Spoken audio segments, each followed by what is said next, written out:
তোমরা যারা ক্যালকাটা ইউনিভার্সিটির আন্ডারে 4th সেমিস্টারের ছাত্রছাত্রী আছো এবং তোমাদের বাংলা সাবজেক্টে অনার্স আছে, তোমাদের জন্য আজকের ক্লাস খুবই গুরুত্বপূর্ণ। আজকের ক্লাসে তোমাদের ডিএসসিসি 5 পেপার, যে পেপারের নাম হচ্ছে পাগাধুনিক বাংলা সাহিত্য 1, এই পেপারের 100% কমনযোগ্য সাজেশান নিয়ে আলোচনা করব।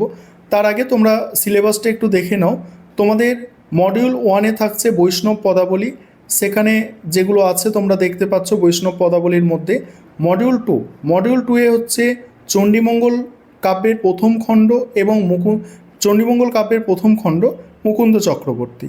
এবং মডিউল 3 থেকে আছে দেখো শাক্ত পদাবলী, সেখানে শাক্ত পদাবলী কোনগুলো আছে মানে কলকাতা বিশ্ববিদ্যালয়ের সংস্করণে তোমরা দেখতে পাচ্ছ। এবার এই সিলেবাসের ওপর তোমরা সাজেশান দেখে নাও। এবং সাজেশানের প্রথমেই তোমাদের বলে রাখি, এখানে যে সাজেশান তোমাদের দেওয়া আছে ডিএসসিসি 5 পেপারের, আশা রাখি 15 নম্বরের প্রশ্ন 3টে অ্যান্সার করতে হয়, 3টেই তোমরা কমন পেয়ে যাবে নিঃসন্দেহে। তবে 5 নম্বরের প্রশ্ন, একটা দুটো নতুন প্রশ্ন পরীক্ষায় অবশ্যই আসে, সে যে সাজেশানই তোমরা ফলো করো না কেন একটা দুটো প্রশ্ন নতুন থাকবে 5 নম্বরের, ঠিক আছে। এবং তার জন্য সেই নতুন প্রশ্ন অর্থাৎ যেগুলো সিলেবাসের মধ্যে থেকে দেয়া থাকে সেই প্রশ্নগুলোকে করতে গেলে পুরো সিলেবাস খুঁটিয়ে তোমাদের পড়তে হবে। তবে এখানে যে 5 নম্বরের সাজেশানগুলো দেওয়া আছে অবশ্যই তোমাদের সিলেবাসের মধ্যে যেগুলো মোস্ট ইম্পর্টেন্ট প্রশ্ন সেগুলোই বাছাই করে তুলে দেওয়া হয়েছে। প্রথমে তোমরা 15 নম্বরের প্রশ্ন দেখো। 15 নম্বরের প্রশ্ন মডিউল 1, আর যে প্রশ্নগুলো স্টার দিয়ে চিহ্নিত করা আছে এগুলো সবথেকে গুরুত্বপূর্ণ। প্রথম প্রশ্ন হচ্ছে, গৌরচন্দ্রিকা ও গৌরাঙ্গ বিষয়ক পদের পার্থক্য নির্দেশ করে বিদ্যাপতির আজু হামকি পেখলু নবদ্বীপ চন্দ পদটি অবলম্বনে তার কবি কৃতিত্বের পরিচয় দাও। এটা প্রথমে আছে মানে সবথেকে গুরুত্বপূর্ণ, তাই প্রথমে রাখা হয়েছে। পরের প্রশ্ন হচ্ছে, বৈষ্ণব পদাবলীতে, খুবই গুরুত্বপূর্ণ প্রশ্ন, বৈষ্ণব পদাবলীতে মাথুর পর্যায়ের তাৎপর্য আলোচনা করে এই পর্যায়ের শ্রেষ্ঠ কবি গোবিন্দ দাসের নীরদ নয়নে নির্ঘন সিঞ্চনে পদটির কাব্য সৌন্দর্য বিচার করো। তারপরের প্রশ্ন হচ্ছে, তাতল সৈকত বাড়ি বিন্দু সম পদটির ভাববস্তু এবং রস পর্যায় উল্লেখ করে বিদ্যাপতির কবি প্রতিভার পরিচয় দাও। নেক্সট আছে রূপানুরাগ পর্যায়ের শ্রেষ্ঠ কবি কে তা জানিয়ে রূপ লাগি আঁখি ঝুড়ে পদটি অবলম্বনে এই পর্যায়ের কবির শ্রেষ্ঠত্বের কারণ আলোচনা করো। এবং বাকি দুটি প্রশ্ন দেয়া আছে, দেখে নাও তোমরা। এই দুটো প্রশ্ন আর পড়ে বলছি না, প্রথম 4টে সব থেকে গুরুত্বপূর্ণ। তারপর মডিউল 2 থেকে প্রথম প্রশ্ন আছে কি, কালকেতুর ভোজন অংশ অবলম্বনে হাস্য রস ও কৌতুক রস সৃষ্টিতে কবি মুকুন্দ চক্রবর্তীর কৃতিত্ব বিচার করো। নেক্সট আছে দেখো, ভানুদত্ত চরিত্র নির্মাণে কবি কঙ্কন মুকুন্দের বিশেষত্ব কতখানি তা আলোচনা করে দেখাও এটি কাব্যের সবচেয়ে বাস্তব চরিত্র কিনা। পরের প্রশ্ন হচ্ছে, মুরারিশীল চরিত্রটি নির্মাণে কবি মুকুন্দের দক্ষতা সম্পর্কে বিস্তারিত আলোচনা করো। পরের প্রশ্ন, দুঃখ দরিদ্রের চিত্র অঙ্কনে অসাধারণ দক্ষতার সত্ত্বেও দুঃখ বাদ নয়, জীবন রসের উপভোগী তার স্বভাব ধর্ম।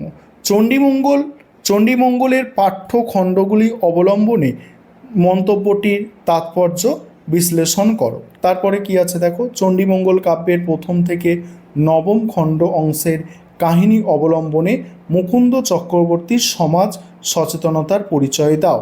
এরপরে আছে মডিউল 3 থেকে আছে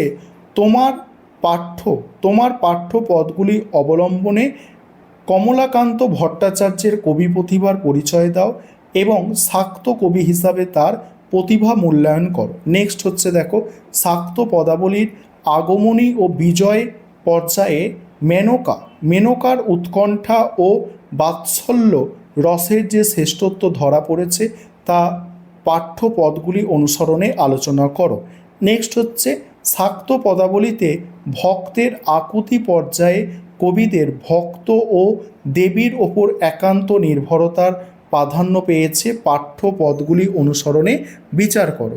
তারপরে শাক্ত কবি রামপ্রসাদ সেনের আগমনী পর্যায়ের পদগুলির কাব্য সৌন্দর্য ও মর্মার্থ বিশ্লেষণ করো।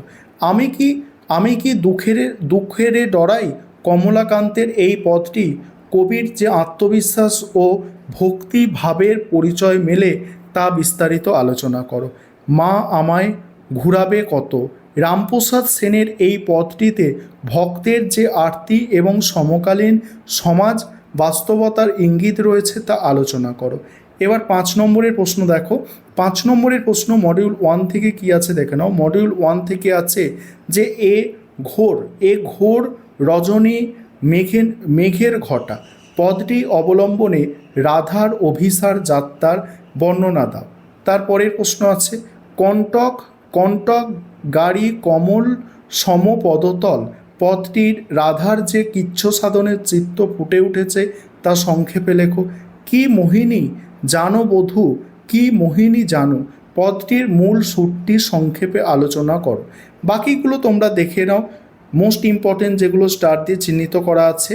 আর যেমন এখানে একটা প্রশ্ন ইম্পর্টেন্ট আছে, চণ্ডীদাসের পূর্বরাগ পর্যায়ে পদের মূল বৈশিষ্ট্যগুলি সংক্ষেপে লেখো। মডিউল 2 থেকে দেখো, মডিউল 2 থেকে আছে লহনাকে লীলাবতীর প্রদত্ত কলহ নিবারণের ঔষধের পরিচয় দাও।